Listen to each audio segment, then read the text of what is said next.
Elgar live मध्ये आपलं स्वागत आहे। कुणबी समाजाचा मेळावा मोठ्या उत्साहात साजरा। या ठिकाणी प्रबोधनकार म्हणून प्रशांत दादा ठाकरे महाराज व भजेपारचे सरपंच चंद्रकुमारजी भैकार यांच्या उपस्थितीत कुणबी मेळावा साजरा झाला। त्यांनी ठरवलं की या समितीच्या ज्याला स्थायी सभासद व्हायचं आहे त्यांनी प्रत्येक महिन्याला आपल्या खर्चातून 300 रुपये या शैक्षणिक योगदानासाठी द्यायचं। आज त्या भजेपार शिक्षण कल्याण संघामध्ये 70 लोक आहेत। त्याच्यामध्ये बाहेरील लोकांना ती संकल्पना आवडली आणि बाहेरील लोक सुद्धा जुळले आणि मग या भजेपार शिक्षण कल्याण संघात आम्ही कोणतं काम केलं तर याच्यामध्ये आम्ही आवाहन केलं, गावामध्ये कुठलाही मुलगा पोलीस भरतीची तयारी करत असेल आणि त्याची आर्थिक स्थिती बरोबर नसेल, रनिंगसाठी त्याला शूज लागत असतील, परीक्षा फी भरण्यासाठी पैसे नसतील, कोचिंग क्लास लावायची असेल, पुस्तक लागत असेल, एकंदरीत शिक्षणासाठी कुठलाही तळागाळातला मुलगा त्याच्या पैशासाठी शिक्षण थांबत असेल तर त्याची आम्ही पूर्ण मदत करू आणि असंख्य मुलांना आम्ही मदत केली। आजही एखाद्या मुलानं किंवा वाचनालयातील मुलानं आम्हाला डिमांड केली की आम्हाला या पुस्तकाची गरज आहे, त्या गोष्टीची गरज आहे, तर त्या लगेच त्या गोष्टी म्हणजे शासकीय निधीच्या व्यतिरिक्त आम्ही पुरवण्याचा प्रयत्न केला आणि पाहता पाहता मुलांना त्याचा बऱ्यापैकी फायदा झाला। त्याच्यानंतर ग्रामपंचायतीची जबाबदारी माझ्यावर आली।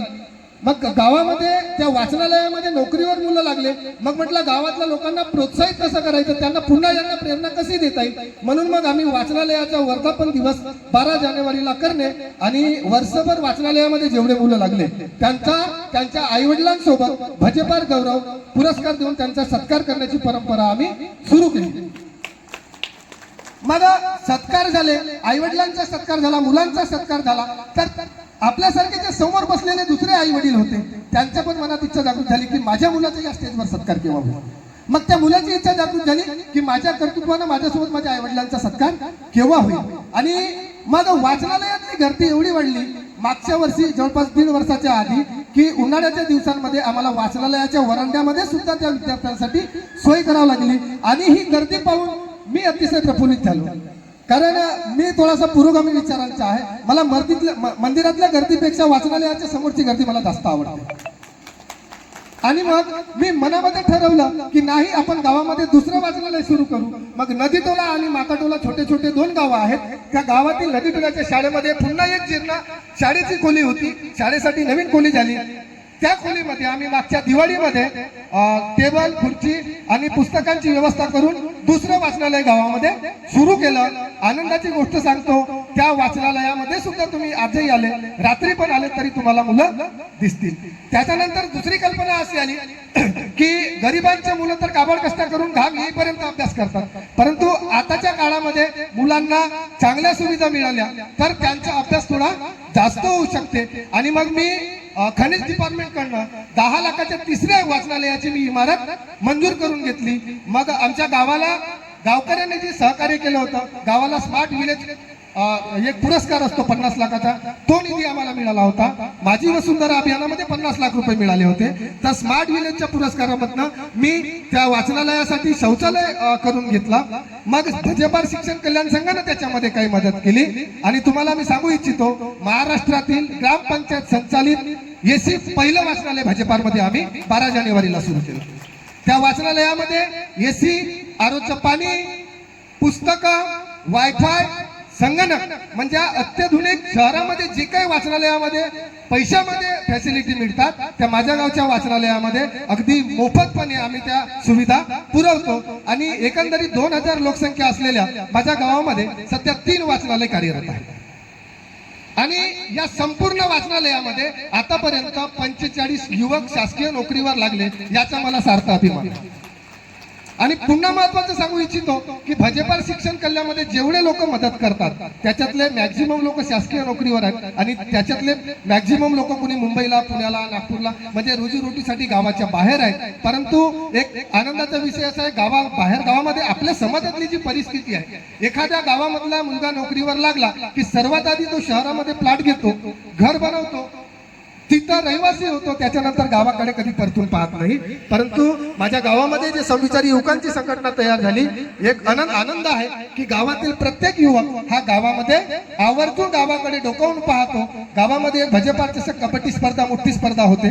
त्याच्यानंतर वंदनीय राष्ट्रसंत तुकडोजी महाराजांची 11, 12, 13 जानेवारीला पुण्यतिथी होते.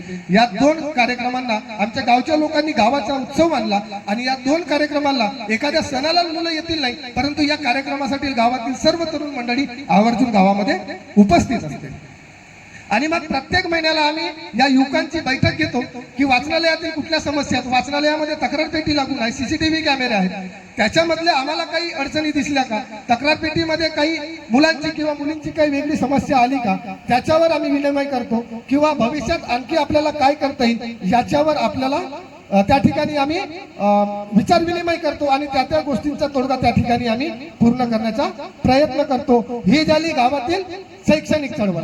तर त्याच्यानंतर दुसरा महत्वाचा म्हणजे गावाचा विकास करायचा असेल तर सर्वात आधी गावातील नागरिकांच्या आणि समाजाचं आरोग्य चांगलं असणं महत्वाचं आहे. गावातील लोकांचं आरोग्य चांगलं राहील तर ते रोजीरोटीकडे जातील. गावातील लोकांचं आरोग्य चांगलं राहील तेव्हाच ते अभ्यास करतील.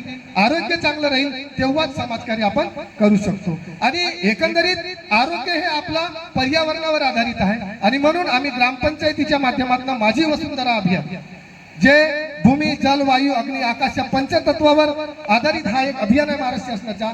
या अभियानाच्या माध्यमातून आम्ही सामाजिक चळवळीतून कामं करण्याचा प्रयत्न केला. मग आता आम्हाला झाडे लावायची होती.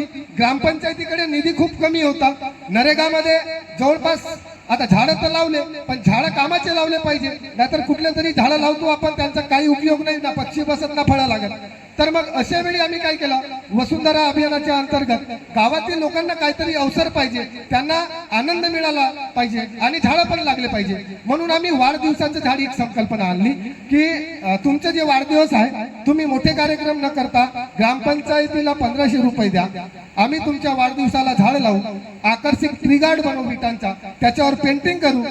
संकल्पना ग्रामपंचायत भजेपार, वाढदिवसाचं झाड, झाड देणाऱ्या पर्यावरण दूताचं नाव, त्यांची जन्मतारीख आणि त्याच्यामध्ये झाडं लावली. आम्ही गावामध्ये जवळपास 300 नारळाची झाडे लागले. आपण आले तर गावाच्या दुतर्फा सगळ्या रस्त्यांकडे नारळाची झाडं लागून आहेत, ज्याच्यापासून आपल्याला भविष्यात उत्पन्न पण येईल आणि गावाचं सौंदर्य पण चांगलं राहील.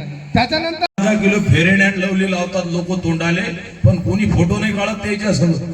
गाडगे बाबाचा ब्लॅक अँड व्हाईट मधला फोटो पण लोक घरामध्ये फ्रेम करून ठेवतात. जगद्गुरु तुकाराम महाराजने कोणता फाउंडेशन कोर्स केला होता, त्याच्या चेहऱ्याचं सौंदर्य कोणी पाहत नाही, त्यांनी केलेल्या सेवेला प्रणाम केला जातो.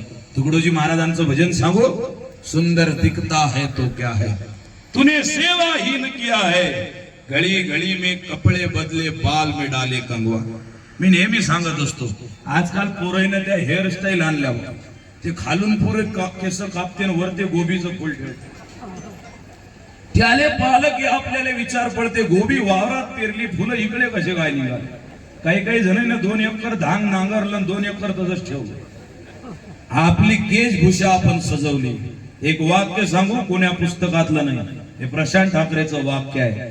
आज या देशाला आणि या समाजाला केस वाढवून देवानंद बनणाऱ्याची नाही, बुद्धी वाढवून विवेकानंद बनणाऱ्याची गरज आहे. बुद्धिवान बनवाले राहिले, केशभूषेनं कोणी ओळखत नाही. आज गावागावात समस्या निर्माण झाली. या कुणबी समाजाची ती समस्या आहे. गोंदिया जिल्ह्यात एक पुस्तक निघत असेल, कुणबी समाज विवाहासाठी इच्छुक असलेल्या वरांची यादी निघते ना. एका एका गावात 40-40 पोरं बिना लग्नाचे आहेत का नाही? बोला, आहेत ना. मला भेटून राहिले रोज पोरं, महाराज तुमची ओळख आहे खूप. म्हटलं आहे बा, माझ्यासाठी एखादी गरीबाची पोरगी पाहना. त्याला पोरगी भेटत नाही आहे. काही काही पोरं या अवस्थेवर आले. आमच्या इकडे तुम्हाला समजते का नाही शब्द काय माहिती, तेलाऱ्याला एक जण मला म्हणे, महाराज मला दुसरपणी बी चालते म्हणे, दुसरपणी बी चालते म्हणे. त्यानं दुसरपणी चालते म्हटलं तर एक आला म्हणे बाजून, रे मला महाराज मला तिला एखादं लेकरू असलं तरी चालतं. ही अवस्था का झाली? याचं कारण काय? भाषण देणारे आमच्यासारखे हात बांधून सांगते, परमपूजनीय श्री गुरुदेव, मुलींच्या बापाच्या अपेक्षा वाढल्या त्याच्यामुळे मुली भेटत. बंद कर भाषण तुझे. मुलीच्या बापाच्या अपेक्षा वाढल्या म्हणून लग्न होत नाही आहे. हा कुणबी समाजाचा किंवा कोणत्या समाजाचा प्रश्न नाही आहे. त्या पोरीनं त्या पोरासोबत लग्न करावं अशा लायकीचे पोरं आलेले नाही आहेत म्हणून लग्न होत नाही.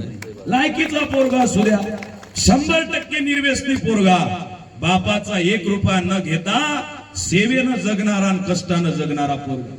आता तर परिस्थिती चांगली आहे गायधने साहेब. 2026 2030 मध्ये हाळा मासाच्या पोरी भेटणार नाही. मी रोज बोलून राहिलो. मग का पोरं काय करा, काय नाही, 2 मीटर भगवा कपडा घ्यायचा आणि इकडे ढासगडच्या जंगलात चाललं जायचं. 2030 मध्ये का आम्हाला लग्न करायचं आहे, पोरगीच नाही, मग लग्न कोणा संग करता? गोंदियाले मॉल उघडतील, त्या मॉलच्या बाहेर इलेक्ट्रॉनिकच्या बावल्या, नवीन कपडे घालून, रोबोट वाल्या, that is called artificial intelligence, AI. त्या बावल्या अशा उभ्या राहतील. मग इकडून चिचेवाडा, इकडून ते तुमची मुरदोली, इकडून ढासगड, हे साऱ्या भागातल्या गाड्या भरू जातील गोंदियाले.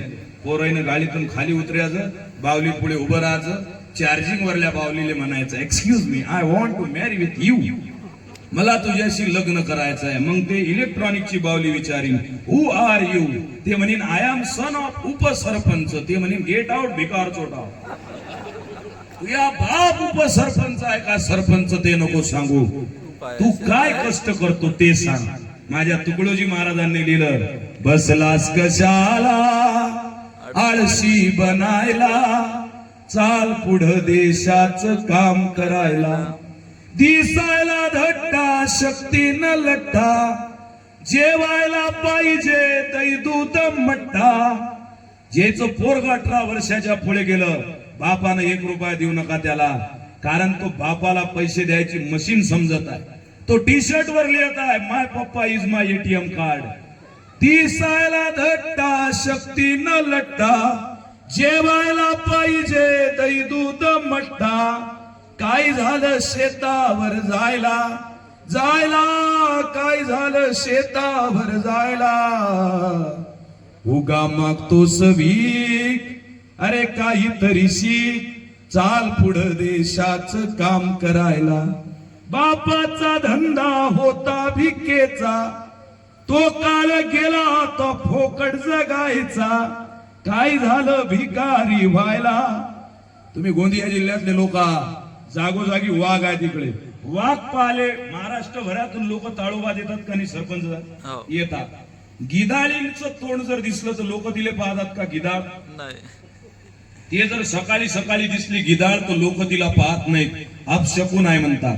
आणि वाघाले पाहिले सचिन तेंडुलकर मुंबईहून ताळोबात आला. What is reason? 2 दिवस उपाशी होता सचिन तेंडुलकर, माहित नसेल तर. 2 दिवस राहिला ताळोबा, एका रातीचं भाडं भरलं त्यानं 40,000 रिसॉर्टचं. दुसऱ्या दिवशी सकाळी 4 वाजता उठला, 8 वाजेला झोपणारा, आणि निंबाच्या झाडाखाली जाऊन उभा राहिला.